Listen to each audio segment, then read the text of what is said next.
औज़ुबिल्लाहिमिनश्शैतानिर्रजीम बिस्मिल्लाहिर्रहमानिर्रहीम। अल्लाह के नाम से शुरू जो दिलों के हाल खूब जानता है। तो स्टूडेंट कैसे मिजाज हैं आपके, उम्मीद करता हूँ आप सब खैरियत से होंगे।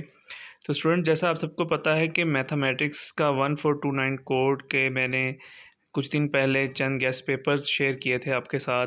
तो उस सिलसिले में ये वीडियो उसी सिलसिले में बना रहा हूँ। स्टूडेंट्स के बहुत ज़्यादा मैसेजेस आ रहे थे कि इस बारे में हमें मज़ीद कोई गाइड किया जाए। तो इस सिलसिले में ये चंद क्वेश्चन जो है वो मैं आपसे शेयर कर रहा हूँ।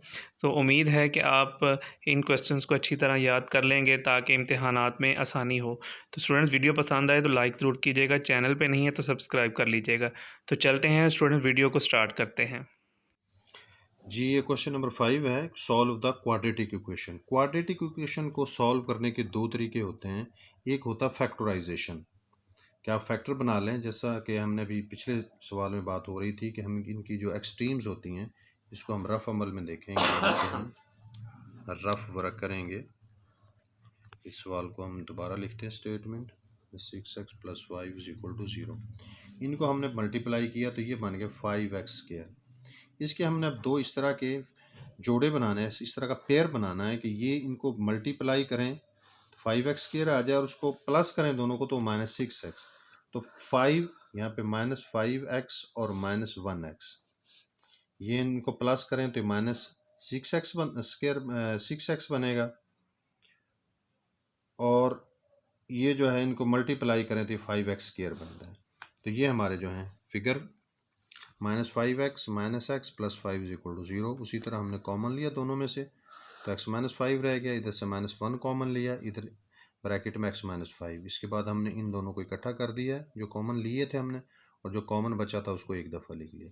अब ये चूँकि 0 के बराबर है इसलिए हम दोनों रकमों को बारी बारी 0 के बराबर रखेंगे। x - 1 = 0 तो x 1 के बराबर हो गया, x - 5 = 0 तो x = 5। ये हमारा सोल्यूशन सेट है। ये इसका पार्ट 2 जो है, solve the inequality. y + 1 absolute is less than or equal to -9।